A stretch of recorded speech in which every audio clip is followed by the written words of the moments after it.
19-ാം over എറിയാൻ ball Rinku സിംഗിൻ്റെ കയ്യിൽ കൊടുക്കുമ്പോൾ ശ്രീലങ്കയ്ക്ക് ജയിക്കാൻ 12 ബോളിൽ വെറും 9 റൺസ് മാത്രം മതിയായിരുന്നു.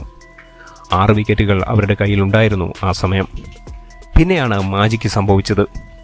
റിങ്കു തൻ്റെ 2-ാം ബോളിൽ ഫോമിലുള്ള ബാറ്റർ കുശാൽ പെരേരയെ പറഞ്ഞയച്ചു. മർമ്മസ്ഥാനം നോക്കിയുള്ള ആക്രമണം എന്ന് വേണമെങ്കിൽ പറയാം. തൻ്റെ ആദ്യ അന്താരാഷ്ട്ര T20 വിക്കറ്റ് ലഭിച്ചതിൻ്റെ ആവേശത്തിൽ റിങ്കു ബൗളിംഗ് തുടർന്നു. റൺസ് വിട്ടുകൊടുക്കാൻ മടി കാണിച്ച റിങ്കു അവസാന ബോളിൽ രമേശ് മെൻഡിസിനെയും പറഞ്ഞയച്ചു. ആ ഓവറിൽ 3 റൺസ് മാത്രം വഴങ്ങി റിങ്കു 2 വിക്കറ്റുകൾ നേടി. അവസാന ഓവറിലേക്ക് കടക്കുമ്പോൾ ജയിക്കാൻ വേണ്ടിയത് 6 റൺസ്. ക്യാപ്റ്റൻ സൂര്യ ബോളർ സിറാജിനെ ഏൽപ്പിക്കാനായിരുന്നു തീരുമാനിച്ചിരുന്നത്. പക്ഷേ അവസാന നിമിഷം തീരുമാനം മാറ്റി. സൂര്യ തന്നെ ഓവർ എറിയാൻ തീരുമാനിച്ചു.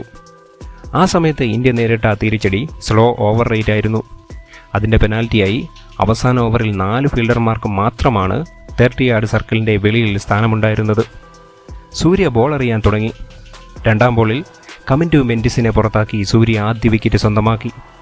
തൊട്ടടുത്ത ബോളിൽ തീഷ്ണയെ സഞ്ജുവിൻ്റെ കൈകളിലെത്തിച്ചു. ബാറ്റിൽ എഡ്ജ് ചെയ്തതായി സംശയം തോന്നിയ സഞ്ജു റിവ്യൂ ആവശ്യപ്പെട്ടു. കൃത്യമായ തീരുമാനമായിരുന്നു അത്. അങ്ങനെ തുടർച്ചയായ 2 വിക്കറ്റുകൾ ക്യാപ്റ്റൻ സൂര്യയ്ക്ക്. ശ്രീലങ്കയ്ക്ക് ജയിക്കാൻ 3 ബോളിൽ 6 റൺസ് എന്ന അവസ്ഥ. 4-ാം ബോളിൽ സിംഗിളും 5ഉം 6ഉം ബോളിൽ ഡബിളും നേടിയതോടെ മത്സരം സൂപ്പർ ഓവറിലേക്ക്. സൂപ്പർ ഓവറിൽ നിസ്സാരമായി വാഷിംഗ്ടൺ സുന്ദർ 2 റൺസിന് അവരുടെ 2 വിക്കറ്റും വീഴ്ത്തി. ജയിക്കാൻ 3 റൺസ് ലക്ഷ്യമായി എത്തിയ സൂര്യ ആദ്യ ബോളിൽ തന്നെ ബൗണ്ടറി അടിച്ച് കളി തീർത്തു. 3-0 എന്ന നിലയിൽ T20 പരമ്പര ഇന്ത്യക്ക്.